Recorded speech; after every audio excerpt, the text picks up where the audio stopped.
ఎన్నికల అనంతరం మొదటిసారి ఎంపీ దగ్గుమళ్ల ప్రసాదరావు కుప్పంలో పర్యటించారు. ఈ సందర్భంగా తన ఘన విజయానికి కారణమైన ప్రజలకు కృతజ్ఞతలు తెలిపారు. ఎన్నికల్లో ఇచ్చిన ప్రతి హామీని నెరవేరుస్తామని ఎంపీ హామీ ఇచ్చారు. తన దృష్టికి వచ్చిన సమస్యలను పరిష్కరించేందుకు కృషి చేస్తానని తెలిపారు. నమ్మకాన్ని నేను నిలబడతామని ఈరోజు ఎలక్షన్ రిజల్ట్స్ వచ్చిన తర్వాత ఫస్ట్ టైం కుప్పం వచ్చాం. కుప్పంలో వచ్చిన ప్రథమ ఉద్దేశం ఏంటంటే ఇంత చక్కగా మంచి మెజారిటీతో గెలిపించిన ఈ ప్రజలందరికీ కృతజ్ఞత చెప్పడానికి వచ్చాను. తర్వాత మేము ఎలక్షన్ క్యాంపెయిన్ లో చేసిన ప్రామిస్లు అన్నిటికీ కూడా అవి ఊరికే ప్రామిస్ చేయలేదు, వాటిని అన్నిటిని కూడా ఆచరణలో తీసుకొస్తాం.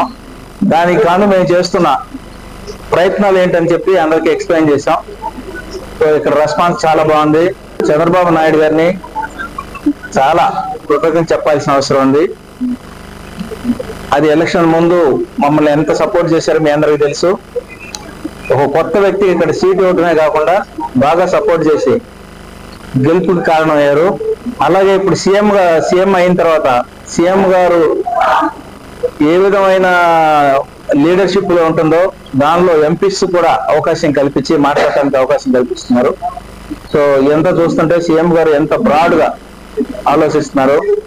ఈ రాష్ట్ర సమస్యలు, మన చిత్తూరు సమస్యలు, మరి ముఖ్యంగా చిత్తూరుకు సంబంధించి నేను ఏది అడిగినా యూనివర్సిటీ కానీ, తర్వాత ఎడ్యుకేషన్ సంబంధించి కానీ, స్కూల్స్, తర్వాత మన డ్రైనేజ్ సమస్యలు ఏ ఎత్తునా కూడా చేసేద్దామని అంటున్నారు.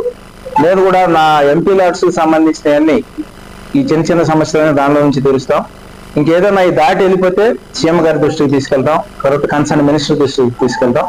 అక్కడ కూడా వీళ్ళు కానీ ఏమైనా ఫండింగ్ సమస్యలు వస్తే సెంట్రల్ స్కీమ్ అయితే సెంట్రల్ మినిస్టర్ తో కూడా దాన్ని అక్కడ ఉన్న అడిషనల్ సెక్రటరీస్ తో లైజెన్స్ చేసి వాటిని తీసుకొచ్చే ప్రయత్నం చేస్తాం. ఈ సందర్భంగా మరొకసారి సీఎం గారికి కృతజ్ఞత చెప్తున్నాను.